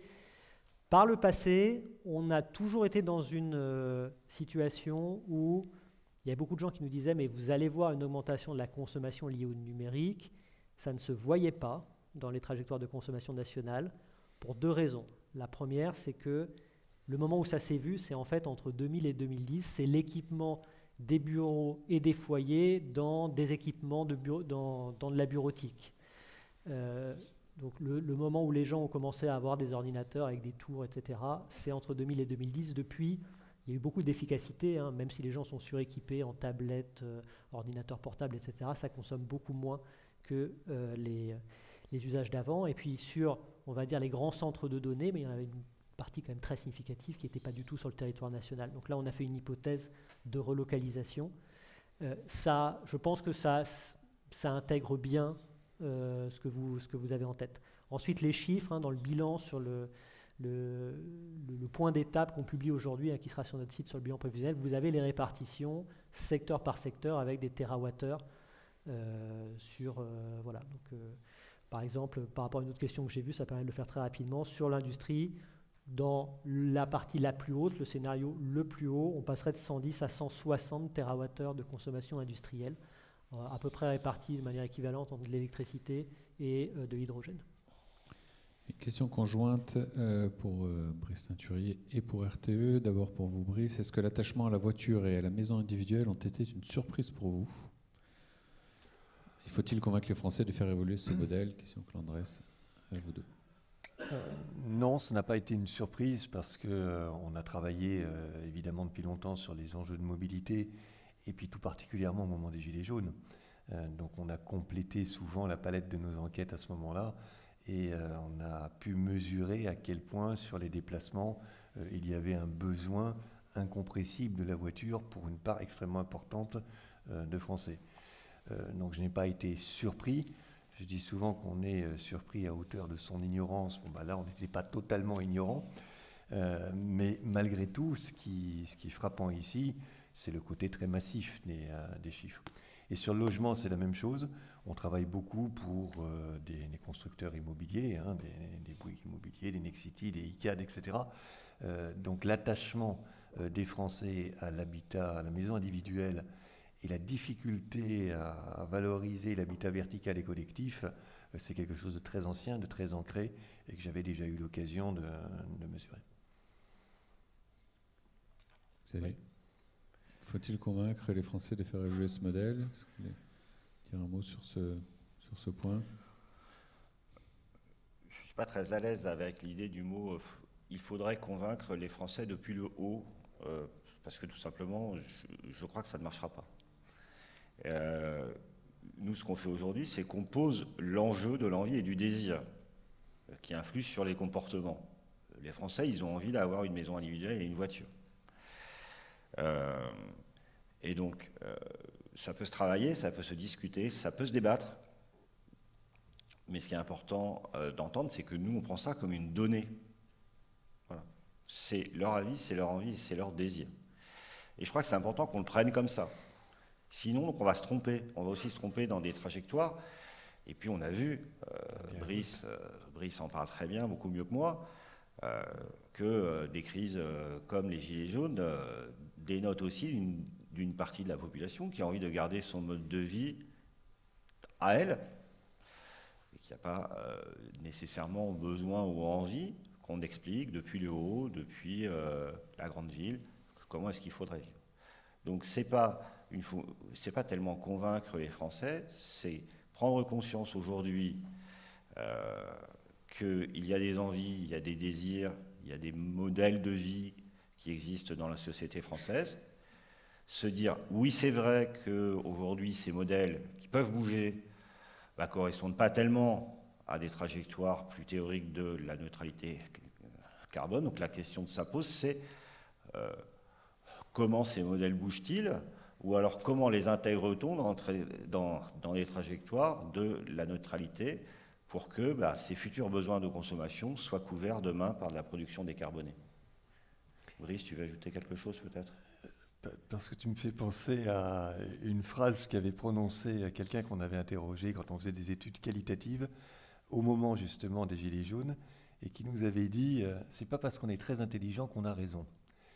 Et c'était une formule que j'avais trouvée très intéressante parce qu'il ne déniait pas qu'il pouvait y avoir un raisonnement qui militait en faveur soit d'une taxe carbone, soit du 80 km/h. Mais et pour autant, vous n'avez pas forcément raison, eh bien, disait qu'il y a d'autres modèles d'attachement, qu'il y a d'autres rationalités à convoquer.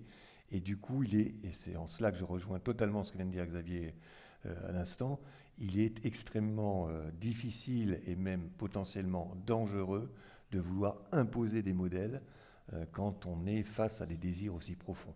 Ça ne veut pas dire qu'ils ne vont pas évoluer dans le temps, ça ne veut pas dire qu'il ne faut pas les encourager, etc. Mais forcer le désir dans un sens très différent de ce qu'une partie de la population éprouve, c'est le meilleur moyen d'allumer la mèche. Dans la salle éventuellement. Oui, madame. Madame, est-ce qu'il nous reste des questions en ligne, Benjamin ? Oui, 2 questions en ligne sur la production. Et les questions auxquelles je pense Thomas a déjà répondu sur le chauffage, la pompe à chaleur, mais on pourrait peut-être revenir hors conférence. Je vous en prie, madame, allez-y. Oui, c'était par rapport à la voiture, justement. Je vous trouvais je trouvais un peu étrange de classer dans les niveaux 1 de difficulté le remplacement avec la voiture électrique, parce que finalement, il n'y en a que 10% qui se disent prêts à l'acheter aujourd'hui, 10% à peine. Alors finalement, vous mettez en niveau 2 les travaux d'isolation qui sont prévus par 27% à 3 ans. Donc finalement, il y a presque plus d'appétence pour les travaux d'isolation pour la voiture électrique aujourd'hui. Donc est-ce que là-dessus, c'est pas... Je suis étonné de ce classement parce que c'est pas très je favorable. comprends tout à fait votre réaction. Je crois que c'est Thomas qui a la réponse, puisque ces 10% qui peuvent paraître faibles sont, si j'ai bien compris, malgré tout suffisants et importants pour faciliter la transition à horizon. Alors là, je ne sais plus si c'est 2030 ou 2035. Exactement. Oui, alors il y a deux... Vous avez raison sur le... Il y a 2 choses. La première, c'est que ce qui apparaît accessible, c'est la première tranche. En fait, les résultats sur la voiture électrique, ils peuvent se lire de beaucoup de façons différentes. On en a beaucoup débattu. En fait, on n'a pas besoin qu'en 2030, tout le monde ait une voiture électrique. On a besoin qu'une partie des gens ait une voiture électrique, ou d'ailleurs une voiture bas carbone de manière générale. En fait, peu importe le vecteur, ce qu'ils font. Bon, aujourd'hui, ce sont les voitures électriques qui sont proposées, mais ça pourrait être autre chose. Cette première tranche, et notamment ceux qui nous disent qu'ils sont prêts à le faire très rapidement dans l'enquête, ça semble assez compatible avec la trajectoire à court terme. Aller au-delà de 2030, c'est pour ça qu'on a juste parlé de la première tranche. Vous voyez dans le rapport, c'est très précis, c'est la première tranche. Là, on dit, là, il y a un warning parce qu'il y a beaucoup de gens qui disent qu'ils ne l'envisagent pas du tout. C'est le premier point. Et puis le deuxième point, c'est que l'indicateur qu'a cité Brice, c'est que même si vous avez cité le point de 10%, mais que j'avais bien remarqué dans l'étude, mais il y a aussi un autre indicateur qui est celui que Brice a commenté, qui de mémoire doit être plutôt à 30 et 7%. Donc ça montre qu'il y a quand même du jeu, parce que si honnêtement un tiers des gens remplaçaient leur voiture par une voiture électrique, on serait même au-delà de nos trajectoires, on n'a même pas besoin de ça. En revanche, on est très clairement, on a absolument la conviction, et la même que vous, que la massification totale de l'électrification n'est pas dans le premier niveau de difficulté. D'ailleurs, vous le verrez dans l'enquête, on a aussi une question sur les freins. Les freins, ils sont économiques, évidemment, le coût de la voiture électrique. Et puis, il y en a d'autres qui s'y ajoutent. Les batteries, l'autonomie, l'équipement du pays, etc. sont peut-être des freins qui vont diminuer, certainement même dans le temps. Mais aujourd'hui, ils sont là. Pour compléter, parce que vous avez donc évoqué la rénovation thermique,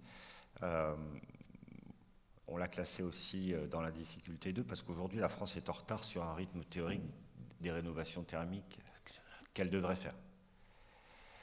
Donc on a déjà du retard sur le nombre de rénovations thermiques qu'il faudrait faire. Et lorsque vous interrogez les propriétaires, vous voyez, comme l'a dit Brice, qu'il y en a quand même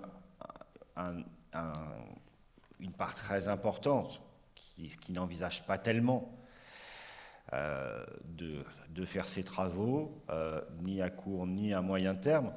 Or, pourtant, on aurait besoin que ce soit eux qui commencent par les faire, et le plus vite possible.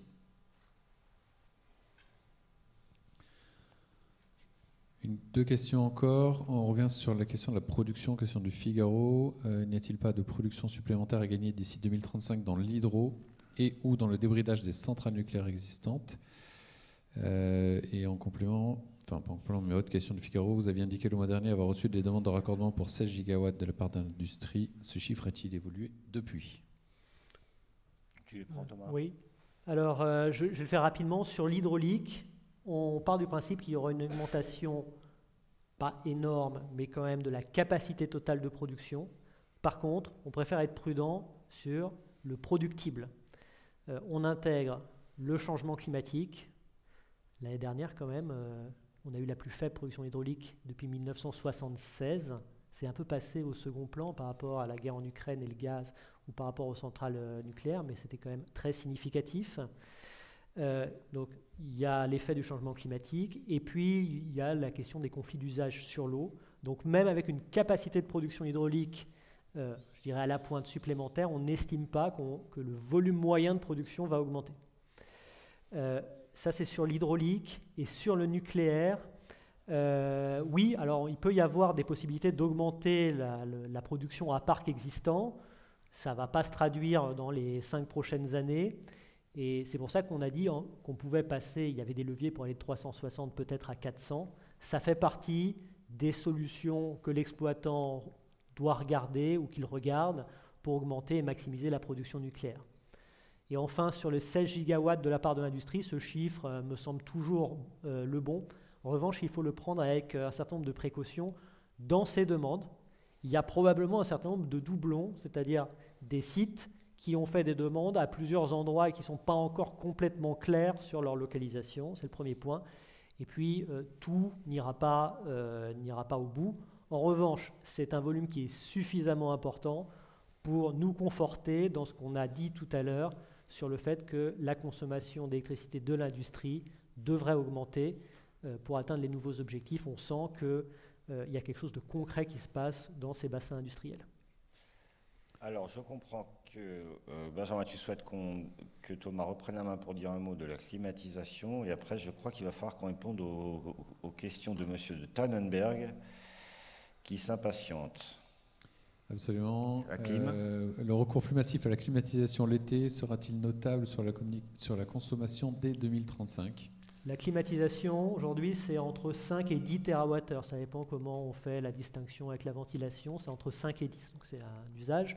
Ce n'est pas majeur dans nos consommations. En supposant, et c'est l'hypothèse qu'on a retenue, une augmentation de 50% de la climatisation en 2035, c'est un usage qui contribue à la hausse. En revanche, on n'est pas du tout sur les ordres de grandeur du chauffage, de l'industrie ou de la mobilité. Et effectivement, deux demandes de précision. Peut-être juste pour compléter ce point, vous verrez dans l'enquête que les Français nous disent qu'ils souffrent davantage de la chaleur que du froid. Qui me fait une transition avec les deux dernières questions sur le chauffage. Tu as partiellement répondu, Thomas. Le développement massif de la pompe à chaleur est-il susceptible de menacer l'équilibre des réseaux en période de pic hivernale? Et a-t-on une idée de la consommation supplémentaire imputable à la décarbonation des 50 sites industriels les plus émetteurs? Je crois que la première, on a répondu tout à l'heure avec les ordres de grandeur de l'industrie prise de manière globale. Je précise que les 50 sites les plus émetteurs en France sont repérés, doivent faire l'objet d'investissements de la part des industriels, mais que tous les investissements ne sont pas décidés. Donc, tant que les investissements ne sont pas décidés, ça ne fait pas nécessairement de puissance électrique supplémentaire. C'est un potentiel de puissance électrique supplémentaire, c'est différent. Et à ce grain-là, bien évidemment, on n'est pas encore capable, compte tenu du fait que tous les industriels n'ont pas pris leur décision, d'être précis site par site. La pompe à chaleur, Thomas, sur les questions de pointe. Alors, je suis désolé, je vais me paraphraser par rapport à tout à l'heure. Cette question est tellement importante sur l'équilibre production-consommation heure par heure qu'on ne va pas bâcler cette étude, on la restituera en septembre dans le bilan prévisionnel complet. Oui, il va y avoir des impacts sur la pointe. Mais en fait, la question de la pointe, c'est pas, je dirais, entre guillemets, on s'en moque de savoir s'il y a une pointe. La question, c'est de savoir si on est capable d'alimenter cette pointe et à quelles conditions. Et c'est ça qu'on regarde. C'est pour ça que j'ai dit qu'il y aurait présenter dans le bilan prévisionnel en septembre une analyse détaillée des moyens de flexibilité qu'il faudra mettre derrière. Qu'est-ce que ça implique? Est-ce que ça implique par exemple d'avoir une partie des usages, par exemple les chauffe-eau, qui se rechargent à un autre moment, hein. Des fois ça pourrait être le jour lorsqu'il y a beaucoup de production solaire, parce qu'en fait il y aura beaucoup de production solaire en France et dans tous les autres pays européens au même moment.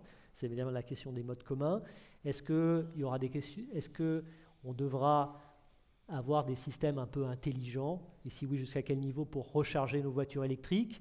Ce qui compte, ce n'est pas tellement le moment où vous branchez la voiture, c'est le moment où votre borne vous rechargera. Effectivement, de toute façon, que ça se fasse entre 21h ou 23h ou entre 3h du matin et 5h du matin, c'est totalement sans aucun effet sur l'usager. Ce genre de choses, on va les regarder de manière extrêmement approfondie. Mais bien évidemment, mettre des pompes à chaleur dans les bâtiments existants, ça va avoir un impact sur la pointe, surtout dans une configuration, la configuration où, de manière générale, ces appareils électriques n'auraient pas les mêmes performances en utilisation réelle que ce qui est déclaré. Et c'est ça que nous demandent en fait les parties prenantes, et c'est ça qu'on est en train de regarder. Je vous ai dit qu'on n'avait pas une vision naïve de la rénovation des logements, on n'aura pas une vision naïve de l'électrification du secteur du bâtiment.